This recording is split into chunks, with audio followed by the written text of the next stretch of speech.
Tengo en línea a alguien que porta un apellido intenso, muy fuerte, più forte diríamos, ¿no? Caio Mussolini, autor del libro Italianos de Argentina. Caio, buen día, ¿cómo le va? Muy buenos días, Juan Luis. Muy bien, gracias. Un saludo a todos nuestros oyentes.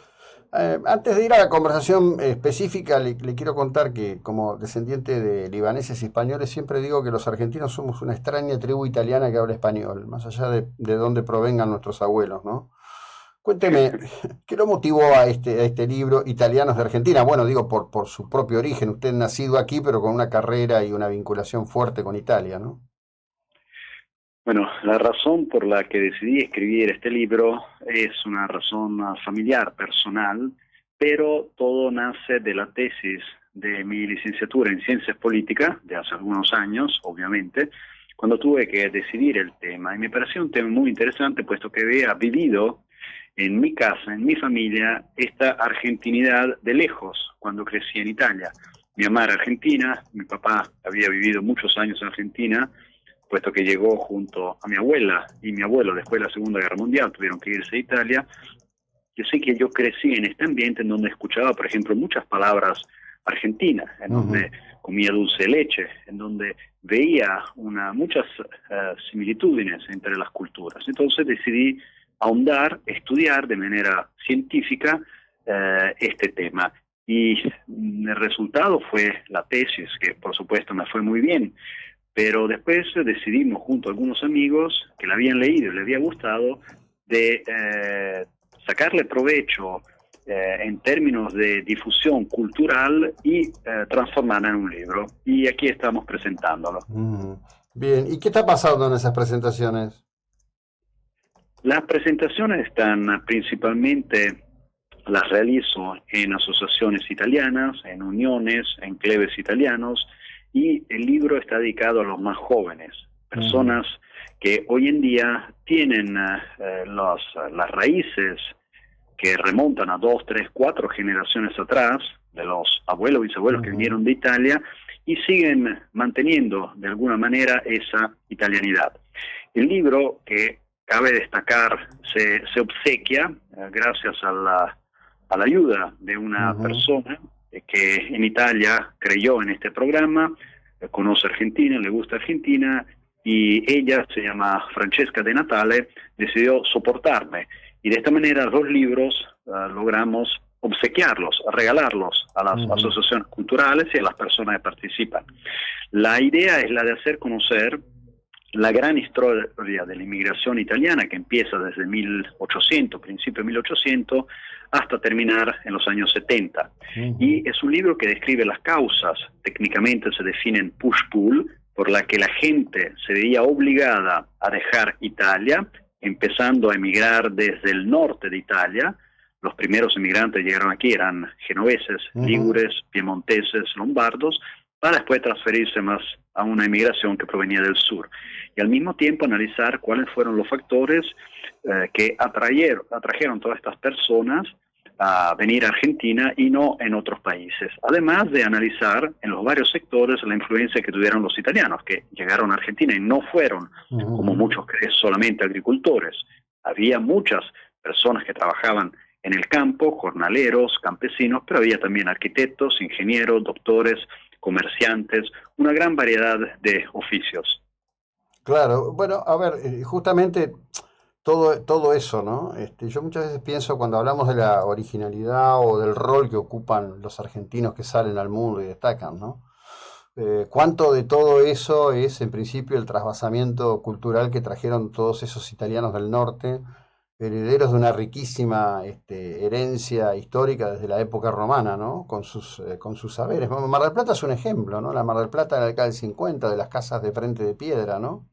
Quiénes fueron los que trajeron el saber del trabajo de la piedra, ¿no? Y la estética, la verdad que es increíble ese trasvasamiento y lo que le dio a la Argentina eso como estructura, como carnadura de sociedad con capacidades relevantes más allá de nuestra también capacidad de vivir en el desquicio que solemos vivir, ¿no?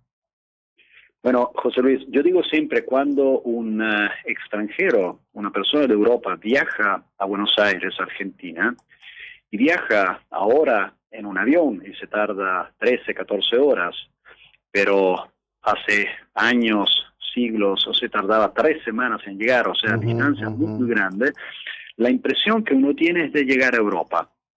Y eso es algo muy extraño porque es único. No hay ninguna otra ciudad en Latinoamérica que transmite esa sensación.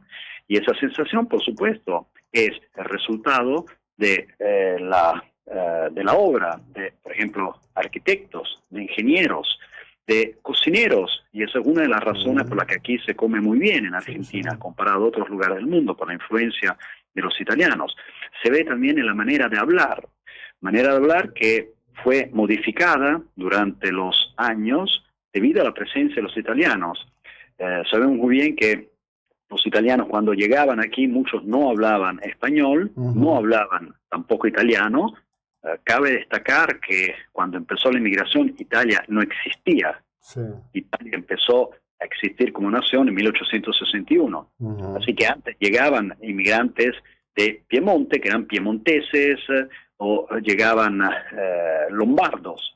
Entonces, trajeron sus costumbres, su dialecto. El dialecto se fue mezclando. El famoso fenómeno del cocoliche. Cocoliche que fue utilizado mucho por los hermanos Podestá en el teatro y se volvió después un personaje también del sainete. Y Cocoliche se fue evolviendo. Cocoliche era un italiano casi cómico. Era un italiano ridículo, que venía, ¿cómo decir? Se burlaban de él por su manera de ser. Claro. Y esta actitud hacia los italianos duró muchos años.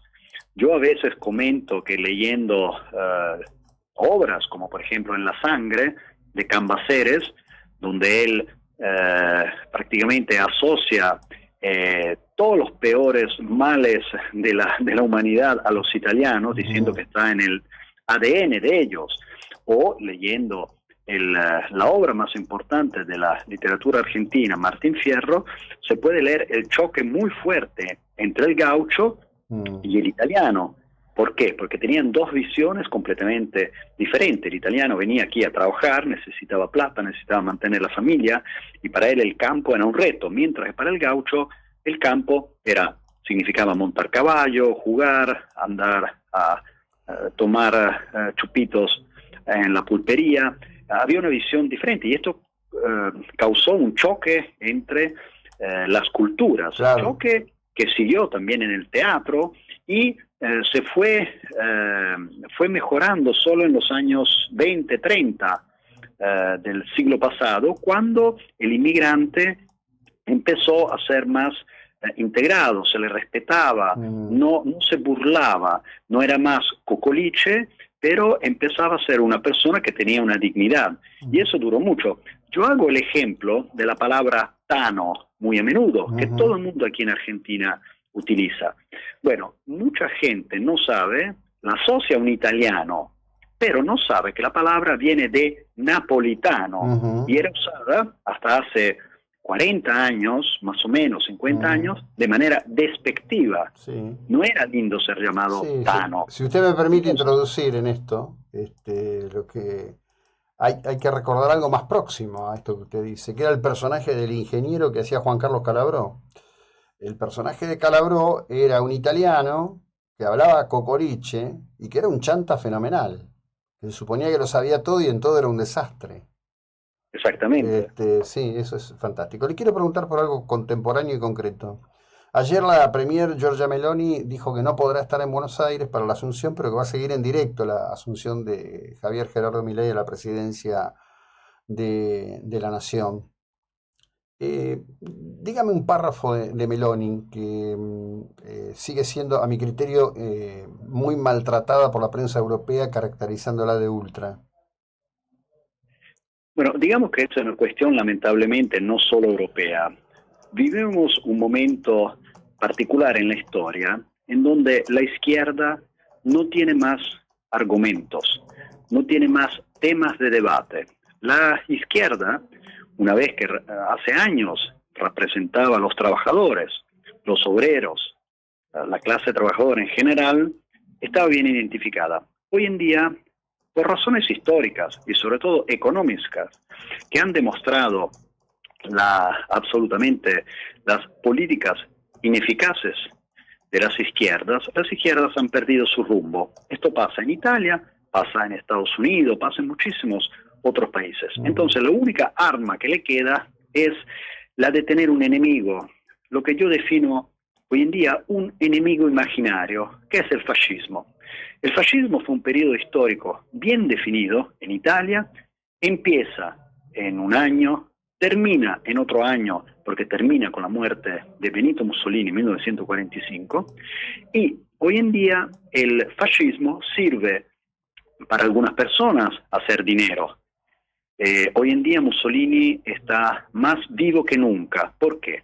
Porque la gente, muchos de izquierda, escriben sobre él, debaten sobre él, lo llaman a cada rato para cualquier cosa que sucede.